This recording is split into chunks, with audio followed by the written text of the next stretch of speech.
როცა ყველა სიყვარული და გისურვებ წარმატებას, გისურვებ სულიერ გზის გახსნას, გისურვებ სულიერ სიმდიდრეს, გისურვებ სულიერ პირველ რიგში ჯანმრთელობას და ხორციელს შემდეგ ჯანმრთელობას, რა თქმა უნდა, სულიერ სათნოებებში წინსვლას, რაც ნიშნავს მეტი მოწიწება ღვთის წინაშე, მეტი ესე ვთქვათ, ნდობა ღვთის ყოვლის შემძლეობისადმი, ზოგს ეჭვიებარება, რომ მეშველება რამ ესეთი კითხვა ეციან მე გვეშველება რამ ეს არასწორად ასული კითხვა დაუშვათ იმედი არა აქვს რომ ამა თუ იმ ძიმე მდგომარეობიდან გამოვა ან განიკურნება ან არა ასე შემდეგ არა ეს არის სასოება ანუ იმედი განხრთობილი იმედი სასოება ეს არის ის თავარი სათნოება რომელიც გვაძლევს ძალას სტიმულს ენერგიას რესურსს იმისა რომ ყველაფერი ისე იყოს როგორც ღვთის ნება ანუ იყავ ნება შენი ვითარცა ცათაშინე ეგრეთ წარგანასაზე და ზუსტად იმედი ღვთის ყოვლის შემძლეობისა, ყოველგვარ სუფევისა, მისი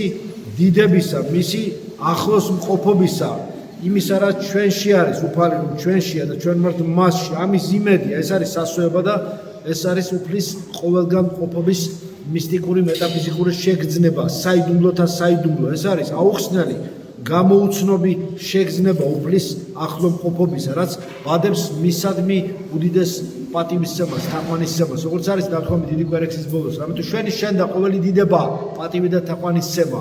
ზუსტად ყოველი ეს შეგრძნება, ყოველი დიდებისა, პატივისა და თაყვანისცემისა უფლისადმი, ეს არის ის უკიდურესად ახლო, უკიდურესად შინაგანი წმინდათა წმინდა გზნობა, რომელიც აჩვენებს, რომ ადამიანი ახლო არის ღმერთთან და გულწრფელია ღვთის წინაშე. ახლოა მასთან. ღმერთის წინაშე გულწრფელობა კი რას ნიშნავს? რომ დაუმსახურებელ წყალობას მიიღებ აუცილებლად.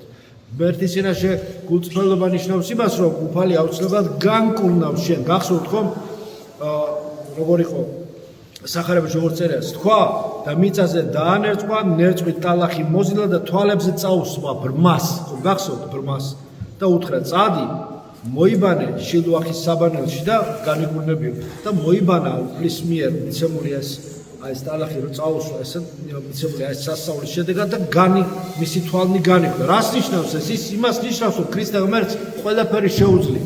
პირველ რიგში შეუძლია და აუცილებლად გააკეთებს გულწრფელ თხოვნაზე, აუცილებლად შეასრულებს იმას, რომ სულიერად მხედველი გახდეს პირველ რიგში, სულიერად მხედველი გახდეს ადამიანი. ეს აპკი ცოდვისა მოეხსნას მას.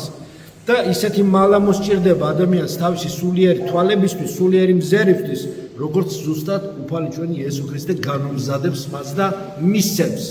ითხოვდე და მოგეცეთ თქვენ და როგორც საჭიროა, აი ესეთ წამალს მისცემს უფალი ადამიანს. იმ სულიერი მზერისათვის, სულიერი სმენისათვის, სულიერი ყველა შეგრძნობისათვის, რომ როგორცაც დაუმზადებს უფალი და მისცემს მას, როგორც ლოგოსი კოსმიური სიტყვა.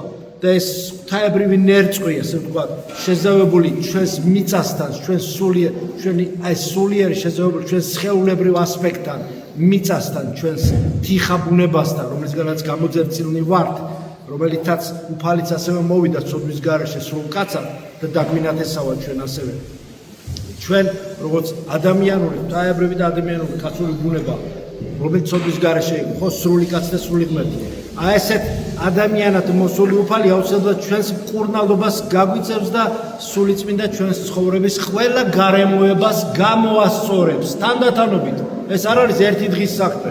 თანდათანობით მთელი ცხოვრების თვეების, რა ვიცი, რადონის, ზოგ შეიძლება ბალე, ზოგ შეიძლება გვიან, არ ვიცი. აქ ასაკობრივი დროითი ცენზი არ არსებობს. შენ ვერ დაუდებ ვადებს უფალს. ამიტომ იცის უფალმა თავარია რომ შენ ღვთისაკენ მიისწრაფ. ღვთისაკენ მიისწრაფება აუცილებლად შესვლის ადამიანს უკეთესისკენ. არ შეიძლება შენ რწმენაში გაძლიერდე და იგივე დარჩე. განუკურნებელი დარჩე და რწმენაში გაძლიერდე. არ შეიძლება შენ რომ სულიწმინდა არ გფარავდე შენ და შენ ისეთივე დარჩე როგორც ხარ. აუცილებლად განიკურნები. აუცილებლად უკეთესი გახდები. აუცილებლად შენი ცხოვრების შინაგანი პირველ რიგში და გარეგანი გარემოებები შეიცვლება. იმიტომ რომ შინაგანი ცვლილება გარეგანს გენერირებს. და აღმოჩნდება რომ შენ ვერც კი შეამჩნევ როგორ ტანჯვა როგორ გარდაიქმნა ნეტარება როგორ გარდაიქმნა შენში სიკვდილისაკენ მიმავალი პროცესები სიცოცხლისაკენ მიმავალ პროცესებად როგორ გაიხსნა გზა რომელიც შენ ჩაკეტილი გეგონა როგორ გამოვიდა ისეთი რამ რაც შენ გეგონა რომ საერთოდ ვერ და არ გამოვიდოდა არა და ითხოვდეთ და მოგეცეთ თქვენ და ეძიებდეთ პირველ რიგში სასუფეველსაც 1000-ს, ხო? მაშინ სადამე ეს ჩვენი სულიერი სიბრმავე ქრისტეთი იკურნება და სულ ახალ შეგრძნებებს ანიჭებს ადამიანს და ღმერთსა და ადამიანს აახლოებს, მაგრამ შერწყმა ღმერთში ხდება, მაგრამ ადამიანი პიროვნებას არ გარგავს და თავარი პირველი შეგრძნება უფალთან მისვლისა და განწმენდისა რა არის, რომ მიტოვებულობის შფოთისა და მიტოვებულობის განგაშის შეგრძნება მარტოობისა და მიგდებულობის, როგორც ეგზისტენციალებისტები ამბობენ, მაგრამ ეს ათეიზმია ფარული. ეს მიტოვებულობა მიგდებულობის, ამ ქვეყანას, ამ ქვეყნიერებას შემოგდებულობის და მიტოვებულობის შეგრძნება გსილდება და თები რომ მარტო არ ხარ, რომ ვიღაცის უხილავი, რომელიც არის ქრისტე გვერდზე გიდგას, ან მისი მფარველი ანგელოზი, ან ასე შემდეგ. თვითონ სულიწმინდა გფარველობს, გზნობ ღვთის ხელს, ახლოა, თუ კი თვალები აგეხილება, ნახავ შენ, შეიგზნობ ამას და ვერ არიდებ თავს ამ შეგრძნებას, სულ გექნება ეს შეგრძნება და უმტკივნეულოდ ცხოვრობ. ტკივილი გაქვს, მაგრამ ეს ტკივილი ტანჯვას კი არ განიჭერს, ტანჯვა ნეტარებად გექცევა და ყველაფერი ისე მისრიალებს, თითქოს ისევე მიდის, უწრაფესად ვითარდება, იკურნება ადამიანი, რომ თვითონაც გაკურვებულია. როგორ რჩებოდა ასეთი ბრმა, როგორ რჩებოდა ასეთი გზაჩაკეტილი, როგორ ვერ აღიქვამდა ღვთისნებას იმ გარემოებებს, რომლითაც უფალი ანიშნებდა მას, როგორ მოიქცეს, თუ ცხოვრება შენი ღმერთს არ გადაეცი მთლიანად, არ აჩუქე მას მთლიანად, ტოტალურად ვერ შეურდები მას. უარყავ თავი შენი, აღიხე ჯვარი შენი გახსოვთ ხომ? ისე ქრისტიანი ვერ გახდები. თუ გინდათ რომ მთლიანად ღვთის ნებით იყოს თქვენი ცხოვრება, ყველაფერი ღვთის ნებით იმართებოდეს ჩვენი ნების თავისუფალი თანხმობით და დაშვება ყველაფერზე თვალი, რაც იშვება ჩვენ ცხოვრებაში, თვალები აგვეხილოს, ყველანი აუცილებლად ამ სულიერი სიბრმავიდან უნდა გამოვიდეთ და აბსოლუტურად მივენდოთ უფალს და ძველი კაცი მოკვდეს ჩვენში და ახალი, რომელიც გვჭირდება, განბანილი ადამიანი დაიბადოს ჩვენში, რომელიც ჯერ კიდევ ნავთობაში იშვა და კიდევ ასე შემდეგ სულ მუდამ დაბადებაში ხდება ქრისტეში და ეს კი აუცილებელი ამისათვის დიდი მორჩილება და მოთფინება, რომელიც თქვენ იცით ქრისტიანებისთვის ერთ-ერთი მთავარი სათნოებაა. როდესაც ვლაპარაკობთ ქრისტეზე, ვლაპარაკობთ სიცოცხლეზე. როდესაც ვლაპარაკობთ სიცოცხლეზე, ვლაპარაკობთ მე ვარ სიცოცხლე, მე ვარ ცხოვრება, მე ვარ გზა, მე ვარ ჭეშმარიტი, მე ვარ სიცოცხლე. გახსოვთ ხო? ვაცავ ამბობთ. ამას ყველა შეცდომა უნდა გამოვასწოროთ.